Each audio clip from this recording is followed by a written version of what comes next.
और मैं बताता चलूंगा कि अगर इसे और कॉम्प्लिकेट करना है या किसी कंपनी के केस में और कॉम्प्लिकेटेड सिनेरियो आ रहा है तो वहां पे कैसे रिजॉल्व करना है उसको। We will try and keep it sort of simple. हम थोड़ा सिंपल लैंग्वेज में इसको बनाना शुरू करेंगे और फिर जैसे जैसे हम डेटा डालते जाएंगे हम इसमें कॉम्प्लेक्सिटीज ऑटोमेटिकली ऐड होती चलेंगी, राइट। तो एग्जांपल के तौर पे हम यूज करेंगे Maruti, purely because famous company है, सबको मारुति के बारे में पता है, सबने प्रोडक्ट देखा है, डेटा अवेलेबल है and people can relate to it, right. तो हम मारुति का डेटा उठाएंगे। हमारे पास यहाँ पे एक एक्सेल फाइल है, तो जनरली स्ट्रक्चर कैसे करना है उस पर हम थोड़ा समय में we will figure it out. But अगर हम एक्सेल फाइल को देखेंगे टिपिकली तो we have the balance sheet data for Maruti for the last say about 6 years that is available.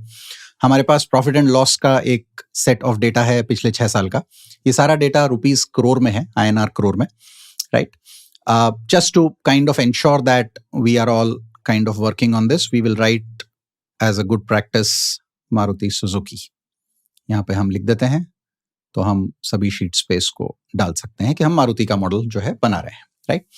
तो आप ब्रॉडली अगर देखेंगे तो 2025 में मारुति ने लगभग 1.5 लाख करोड़ 1.5 लाख करोड़ का सेल्स किया है। करीब 14,500 14.5 thousand करोड़ का प्रॉफिट हुआ है उनका, net profit after taxes, right. Balance sheet पे अगर जाएंगे तो ऑब्वियसली बैलेंस शीट में there are bunch of data points. हमारे लॉन्ग टर्म एसेट्स हैं, हमारे शॉर्ट टर्म एसेट्स हैं, हमारे लॉन्ग टर्म लाइबिलिटीज हैं और शॉर्ट टर्म लाइबिलिटीज हैं। तो ओवरऑल अगर मैं ऐड करके देखूं, जनरली एक from a size and scale perspective, जब हम किसी कंपनी का फाइनेंशियल मॉडल बना रहे होते हैं तो एक इंपॉर्टेंट एस्पेक्ट जो हमें देखना होता है वो ये होता है कि बेसिकली कंपनी का साइज क्या है। So that is what we will try and understand कि अच्छा कितना बड़ा बैलेंस शीट है, कितना बड़ा रेवेन्यू है। अगर मैं किसी कंपनी का एनालिसिस कर रहा हूं तो ये मुझे पता होना जरूरी है, right. So balance sheet size हम देखेंगे, टोटल एसेट्स आर रफली अबाउट 1,31,000 odd crore। इसमें जो नॉन करेंट एसेट्स हैं वो करीब करीब आपके 1,02,000 करोड़ के आसपास हैं, और शॉर्ट टर्म एसेट्स जो हैं आपके करेंट एसेट्स जो हैं वो लगभग 30,000 करोड़ के आसपास हैं approximately, right. On the liability side again you will see कि bulk of the liability, equity and liabilities अगर देखें तो कंपनी का इक्विटी है, नेटवर्थ है।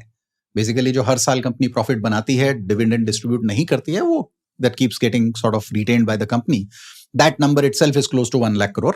आप देखेंगे बोरोइंग्स नहीं है कंपनी के पास। किसी समय शॉर्ट टर्म बोरोइंग्स हुआ करते थे करंट लाइबिलिटीज में, बट अब वो भी नहीं है।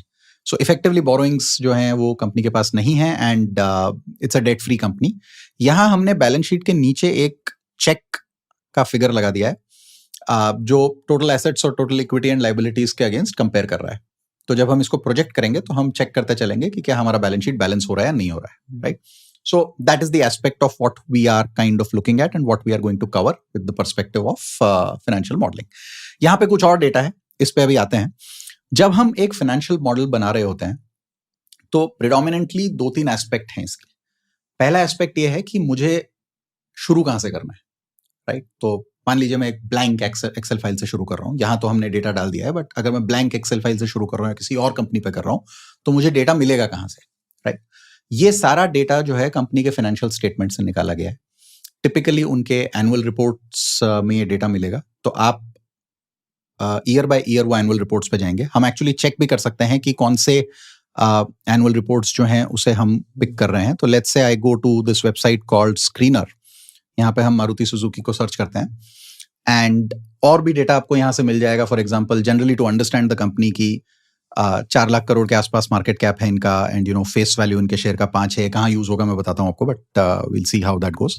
यहाँ ऊपर टैब अगर हम देखेंगे और जो मेनू बार है उसमें लास्ट में एक डॉक्यूमेंट्स का टैब है। तो डॉक्यूमेंट्स को अगर क्लिक करेंगे तो सारे एनुअल रिपोर्ट्स आपको मिल जाएंगे। आप देखेंगे लेटेस्ट क्वार्टर का रिजल्ट आ गया है FY25 का, पर अभी तक एनुअल रिपोर्ट आया नहीं। एनुअल रिपोर्ट थोड़ा समय लेता है आने में। तो हमारे पास लास्ट एनुअल रिपोर्ट FY24 का है।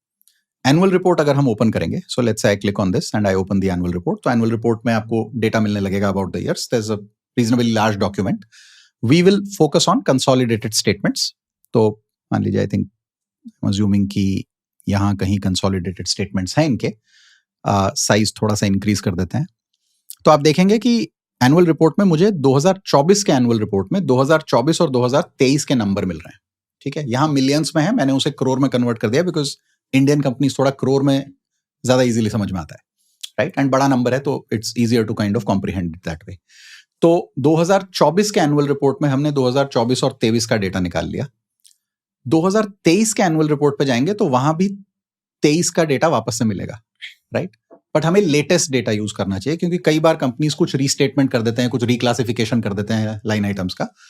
तो 24 के एनुअल रिपोर्ट में हमें 24 और 23 का डेटा मिलेगा। 23 के एनुअल रिपोर्ट में हम 22 का डेटा देखेंगे, and we keep moving backwards from there, right? तो जनरली 3 से 4 साल का डेटा इनफ होता है।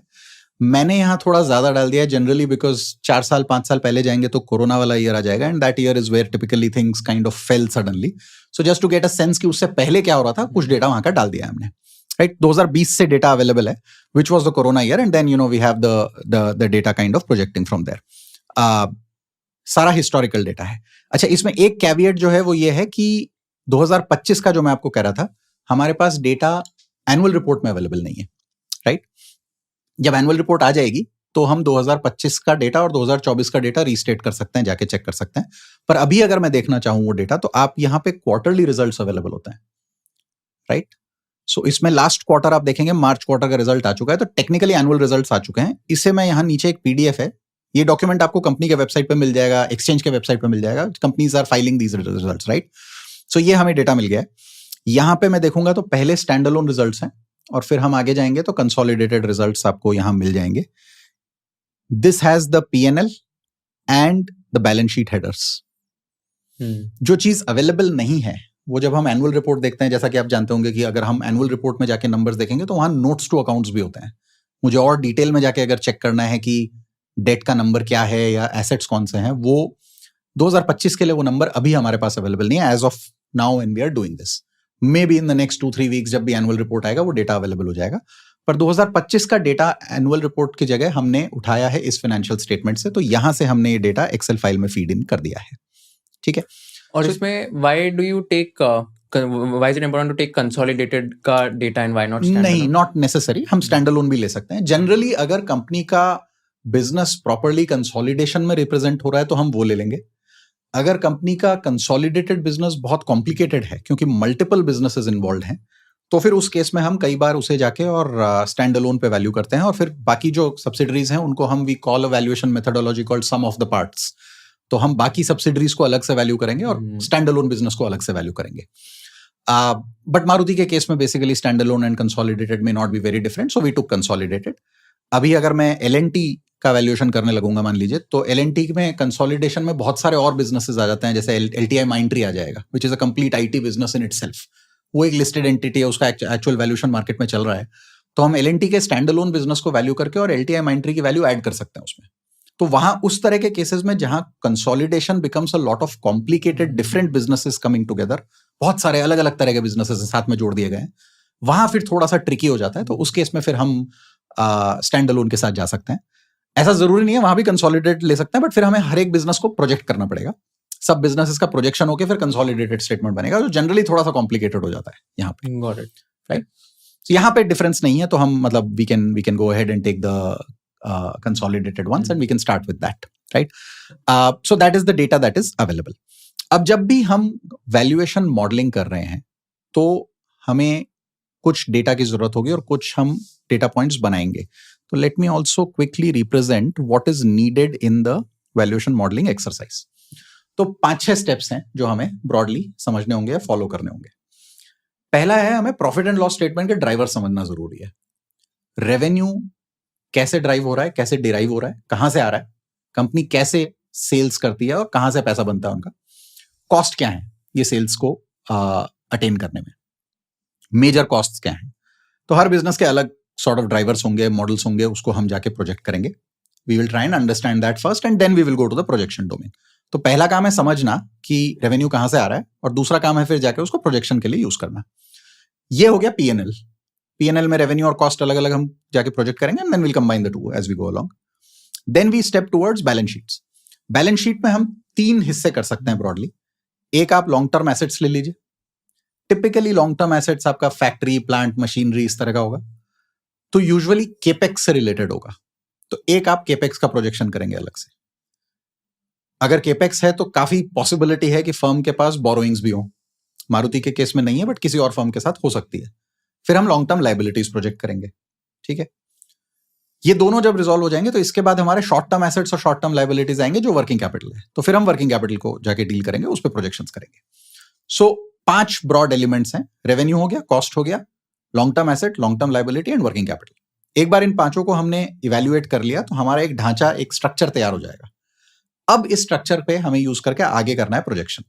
तो हम प्रोजेक्ट करेंगे पीएनएल, हम प्रोजेक्ट करेंगे बैलेंस शीट। अच्छा, सारे स्टेटमेंट प्रोजेक्ट करना जरूरी है to understand the business well. कई बार हम सिर्फ पीएनएल प्रोजेक्ट कर देते हैं और that sort of kind of defiance, it can work, there is nothing wrong with it, but generally जो इंडस्ट्री चाहती है, अगर आप इसे करियर के पर्सपेक्टिव से देख रहे हैं, तो इंडस्ट्री चाहती है कि आप तीनों स्टेटमेंट को लिंक करना जाने। 3 स्टेटमेंट मॉडल जो हम बोलते हैं वो बनना जरूरी है।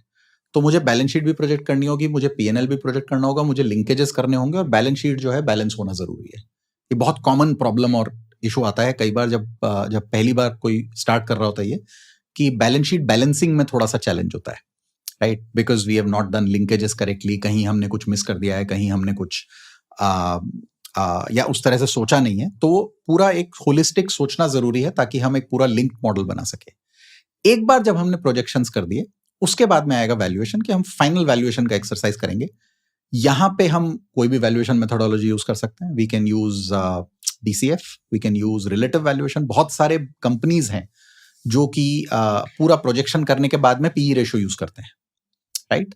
बहुत सारे कंपनीज हैं जो एकदम हार्डकोर DCF वैल्यूएशन करेंगे, राइट। कई कंपनीज हैं जो दोनों का ब्लेंड यूज करते हैं, कि हम दोनों करेंगे और उसके बाद में जो है एक वेटेड एवरेज या 50-50 वेट देके वैल्यूएशन जो निकलेगा वो लगाएंगे। उसमें भी न्यूएंसेस हैं। कई सारे कंपनीज कितना डिटेल में DCF में क्या क्या कॉम्प्लिकेशन लाते हैं, नहीं लाते हैं, वो depending on who the company is doing, for what kind of work they are doing, they can define it essentially. But मोटा मोटी तौर पे जब मैंने मॉडल बना लिया है तो मेरा एंड स्टेट ऑब्जेक्टिव ये है कि मुझे अब वैल्यूएशन करना है इसका। So that's the end exercise that is there in this entire construct, ठीक है। अब अगर हम आगे जाएंगे तो सबसे पहली चीज आएगी कि रेवेन्यू हम प्रोजेक्ट कैसे करें। तो यहां पे डिफरेंट कंपनीज में have different sort of models of running the business, right. कुछ कंपनीज हैं, FMCG कंपनी हैं, वो FMCG प्रोडक्ट्स बेच रहे हैं। कार कंपनी हम ले रहे हैं तो वो कार बेच रहे हैं। IT कंपनी ले लेते हैं अगर हम, इन्फोसिस, तो they are selling a service essentially, where they are working on a project for somebody. DMart है तो डीमार्ट रिटेल में है। So different companies will obviously have different kind of models that are there. हम इसे ब्रेक डाउन करने की कोशिश करेंगे कि मुझे रेवेन्यू प्रोजेक्ट करना है तो मैं कैसे करूंगा, ठीक है। अब सोचो, अगर आपको मारुति का नंबर पता है, हमने एक्सेल फाइल यहाँ पे देखा कि मारुति का पीएनएल जो है वो पिछले कुछ साल का हमारे पास अवेलेबल है। 1,20,000 crore, 1,45,000 crore, 1,57,000 crore, 157 is the last year revenue. इसमें 2 पार्ट हैं, रेवेन्यू फ्रॉम ऑपरेशंस है, अदर इनकम है। रेवेन्यू फ्रॉम ऑपरेशंस आपका कोर बिजनेस का जो रेवेन्यू है वो है, गाड़ी बेच के और स्पेयर पार्ट्स बेच के जो रेवेन्यू आया है, सर्विस करके जो रेवेन्यू आया है वो यहां से आएगा, right. Although I think most of the service is now actually done by the dealers, so वहां कुछ स्पेयर पार्ट्स वगैरह का रेवेन्यू जो है वो उसमें ऐड होता होगा, बट अदरवाइज कुछ नहीं। फिर एक पार्ट है अदर इनकम, वो है completely ancillary to the business operations. अगर बिजनेस ऑपरेशन नहीं भी हो रहा है तो अदर इनकम आएगा, राइट। ये इसलिए होगा कि मारुति कैश रिच कंपनी है, उनका कैश या इन्वेस्टमेंट पड़ा होगा, उस पे जो इंटरेस्ट आ रहा है for example, that is other income. तो even if Maruti does not sell a single car, other income हमें दिखेगा। तो उन दोनों को हमने सेपरेटली सेग्रीगेट कर दिया है, टोटल इनकम हमारा दोनों को ऐड करके आ गया है, ठीक है। If you learned something new from this video, do share it with your friends and subscribe to this channel so that we can bring you the best content possible. Also, if you want to watch this entire episode, click on the link in the description box and you can go to Kushal Lodha YouTube channel and watch the entire podcast episode. Thank you so much for watching this and have an amazing day.